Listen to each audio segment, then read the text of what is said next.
Hello అండి, welcome to my channel Anjali Ganesh Telugu vlogs అండి. అందరికీ హ్యాపీ శ్రీరామనవమి అండి. అండ్ మన వైపు శ్రీరామనవమి పండుగ ఎలా చేసుకుంటున్నారు ఏంటి కామెంట్ అయితే చేసేయండి. ఈరోజు అయితే ఇంకా నేను ఇంట్లో పూజ కోసం నైవేద్యం పెట్టడానికి అయితే సగ్గుబియ్యం పాయసం అయితే చేస్తున్నాను. అండ్ ఈ పాయసం ఏంటంటే వర్కింగ్ ఉమెన్స్ కానీ బిజీగా ఉంటున్న హౌస్ వైఫ్స్ కానీ సింపుల్గా అయితే ప్రసాదం ప్రిపేర్ చేసుకోవచ్చు అనమాట. అండ్ ముందుగా అయితే ఒక ప్యాకెట్ మిల్క్ అయితే ఇంకా గిన్నెలో వేసుకొని హీట్ అయితే చేసేసానండి.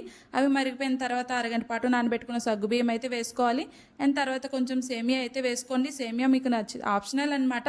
అండ్ ఈ రెండు వేసిన తర్వాత కలుపుతూ ఉండాలండి. ఇంకా ఉడికిపోయిన తర్వాత కొంచెం ఇలాచీ పౌడర్ అయితే వేసుకోవాలి. ఇంక ఇలాచీ పౌడర్ వేసుకొని ఇంకా స్టవ్ అయితే ఆఫ్ చేసుకొని హాఫ్ కప్ షుగర్ అయితే వేసుకున్నానండి. సో షుగర్ వేసిన తర్వాత ఇంకా మనం పక్కన చిన్న గిన్నె పెట్టి ఇంకా కొంచెం కాజు అండ్ కిస్మిస్ అయితే వేసుకుని ఫ్రై చేసుకొని అండ్ ఇంకా పాయసంలో వేసేస్తే మనకి సగ్గుబియ్యం పాయసం నైవేద్యం రెడీ అండి.